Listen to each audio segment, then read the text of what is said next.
toutes et à tous pour cette guidance sentimentale du mois de février 2026. J'espère que tout le monde se porte bien et que vous êtes toutes et tous prêts à recevoir les messages de vos guides pour ce mois, placés sous le signe de l'amour.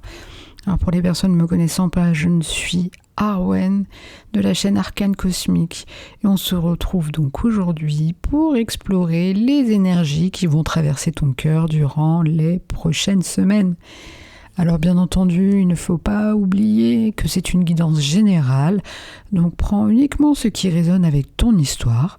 Bien entendu, j'ai mis à disposition les timecodes dans la description afin d'accéder directement à ton signe. Et il y a également les références des jeux, en sachant que j'utilise prioritairement, bien entendu, un tarot. Pour cette fois-ci, ce sera le Gilded Tarot Royal. Et il y a 3 oracles. L'oracle du Sacré-Cœur de Dorine Gilbert, les anges de l'amour de Dorine Virtue et l'oracle coup de cœur d'Amandine Bouquet. Bien entendu, toutes les références sont en description. Allez, on est parti!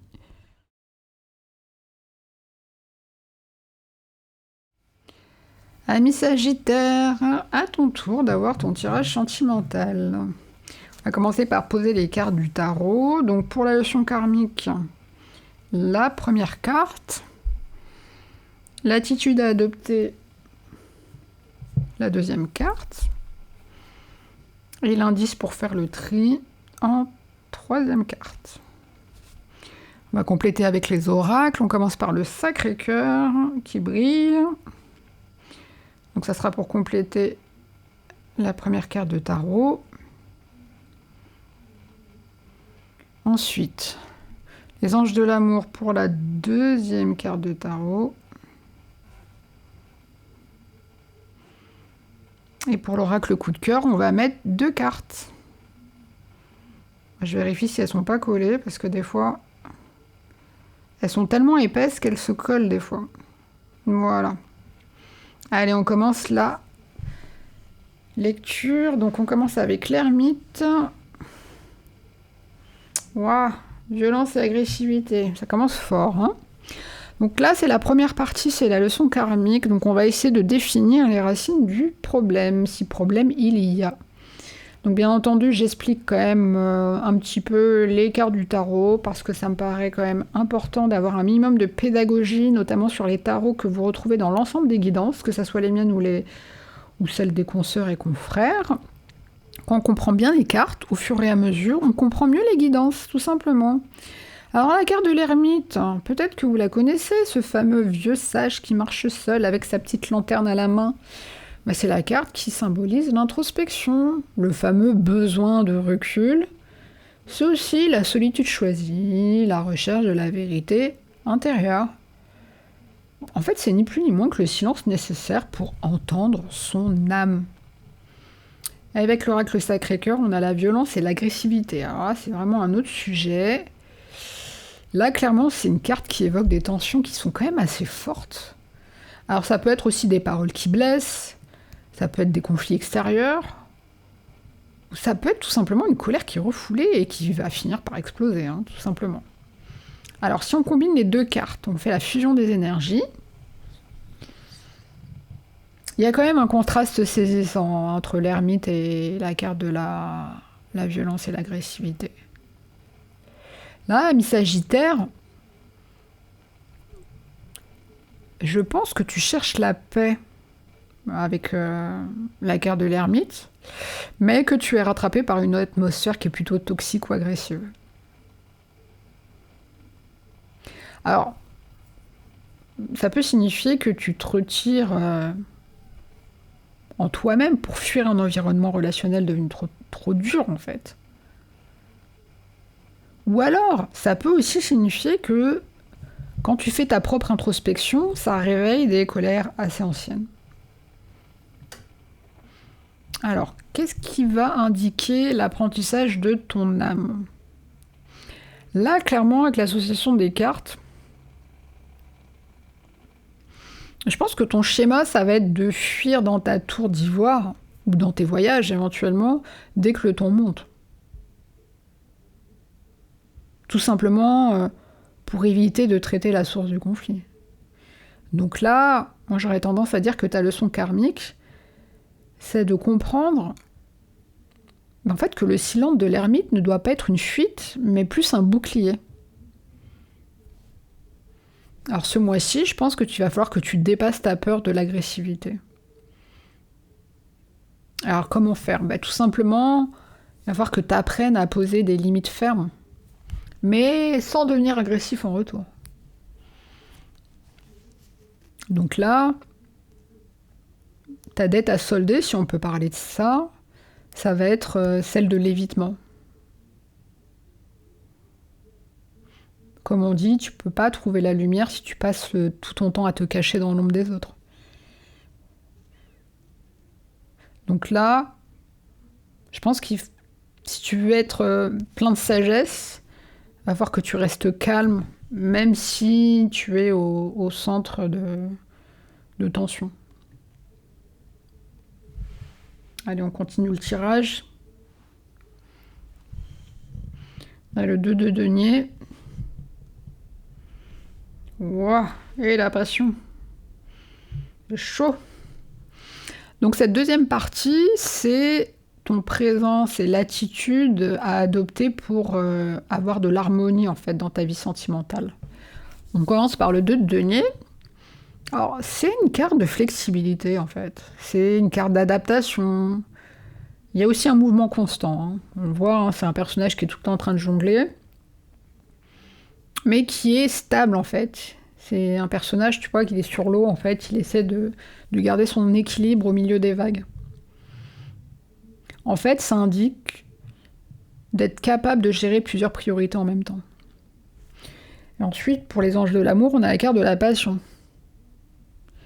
Alors là, franchement, c'est une très très belle carte. Ça apporte une vague d'excitation, une vague de désir. Comme on dit, ça réveille les sens et les envies. Alors si on fusionne les deux énergies, on pourrait presque dire que le 2 de denier apporte une structure assez ludique en fait à la passion. Donc pour toi, mi-sagittaire, si tu veux attirer l'harmonie, je pense qu'il va pas falloir sombrer en fait dans la passion, au point d'en perdre l'équilibre. Mais plus l'intégrer en fait, avec souplesse dans ton quotidien. Alors comment tu peux canaliser cela ? À l'image du 2 de denier, il va falloir que tu trouves l'équilibre. Et pour mettre en relation avec la passion, moi j'aurais tendance à dire trouver l'équilibre dans l'enthousiasme. Alors tu as deux actions, l'intérieur et l'extérieur. Donc l'action intérieure à mener, je pense que ça serait... En fait, ça serait d'accepter que l'amour ne soit pas toujours un long fleuve tranquille. À l'image du personnage qui jongle. En fait, il faut que tu apprennes à jongler avec tes désirs, mais sans te laisser submerger, tout simplement. Et l'action extérieure, je pense qu'il y a une notion de légèreté à intégrer, en fait, à ta façon de faire.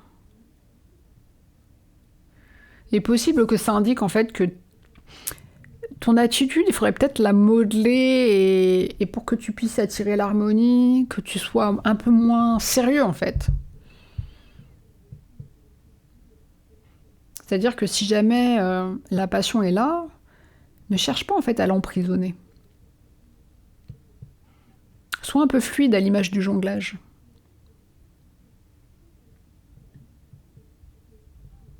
Ouais, je pense que c'est ça le message en fait, que tu sois plus souple. Des fois, on est un peu agressif en début de relation passionnée. Mais là, sois un peu plus souple. Allez, on finit le tirage. On a le chevalier de bâton. Le cœur brisé.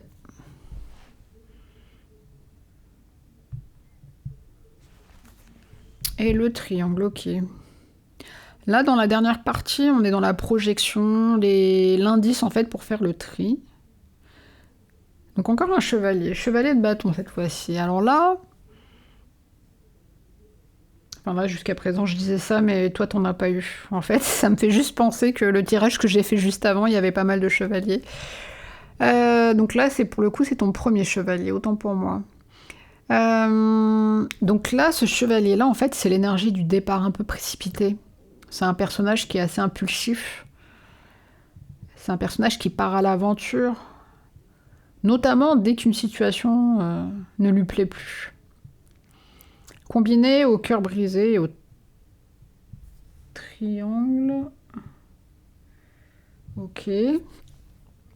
Alors, désolée, des fois je suis un peu dans mes pensées. Donc le cœur brisé, en fait, il symbolise la douleur affective. Hein. Le triangle, lui, clairement, il indique une tierce personne. Alors ça peut être une rivalité, ça peut être une situation où on est trois. Alors ça peut être au sens propre ou figuré, hein. Ça peut être le travail ou ça peut être une addiction. Alors si on combine les trois... Alors je vais pas mentir, hein, des fois il y a des cartes qui sont un peu là pour nous alerter, et là ça va être le cas, très clairement. Je pense qu'il y a un signal d'alarme. Parce que clairement, là, le chevalier de bâton, il ne vient pas pour construire. Il est plus là pour s'enfuir ou pour aller voir ailleurs. Et le triangle avec le cœur brisé, il montre que la douleur, elle vient d'un manque d'exclusivité ou alors les énergies qui se dispersent, hein, tout simplement. Hein. Je pense que clairement, il y a un signal de rupture. Alors, le signal de rupture, clairement, avec ces cartes-là, c'est si tu vois que la passion, en fait, dans ta relation, devient une source de souffrance à cause d'un manque de clarté. Parce que là, le triangle, en fait, c'est le manque de clarté. Donc le signal concrètement, en fait, si tu te rends compte que ton partenaire, ou alors toi-même, hein, ça peut être aussi toi, si ton partenaire ou toi-même, vous êtes partagé entre plusieurs situations ou personnes, c'est pas forcément des personnes, hein, ça peut être, comme je dis, des situations. Je donne un exemple.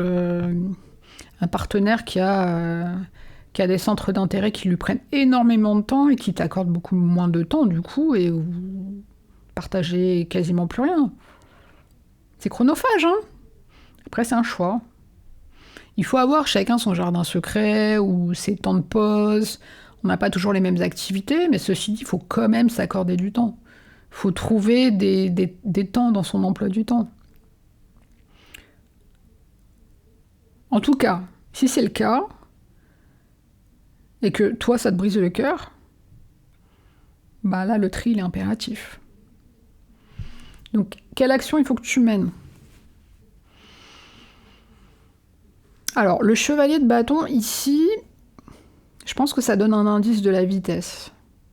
Parce que c'est un personnage qui détale. Lui, il est là pour partir.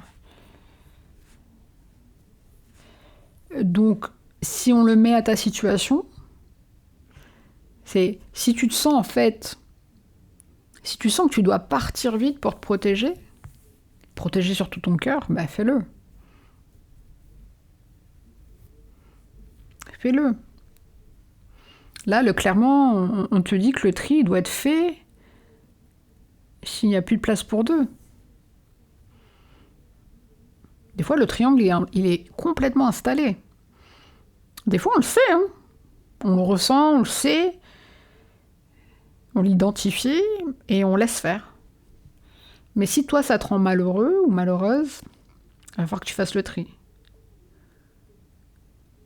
Des fois, on ne peut pas gagner contre un rival ou une rivale.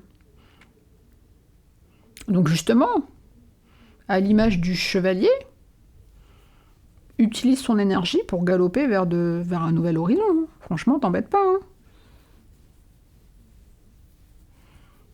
Hein. Au même titre que le cœur brisé. Si jamais, par exemple, l'amour que tu ressens ou que tu essaies de construire ressemble à une compétition ou à un secret, franchement, c'est que le temps d'introspection via l'ermite, ce temps-là, il est terminé. Alors clairement, oui, je pense que tu l'auras compris, c'est un mois plein de contrastes pour toi, ami Sagittaire. T'as un besoin de paix intérieure, Je pense qu'il y a des émotions extérieures qui sont assez explosives. En fait, c'est à toi de déterminer à quel moment il va falloir t'isoler, mais aussi à quel moment il va falloir t'enfuir. Donc, ami Sagittaire, j'espère que toutes ces cartes et ces oracles, tous ces messages des guides te permettront de te poser les bonnes questions et de trouver des solutions à ta situation. C'est juste l'objectif, en fait. On est tous là pour essayer de te guider afin que tu retrouves une harmonie et un équilibre sentimental au mieux.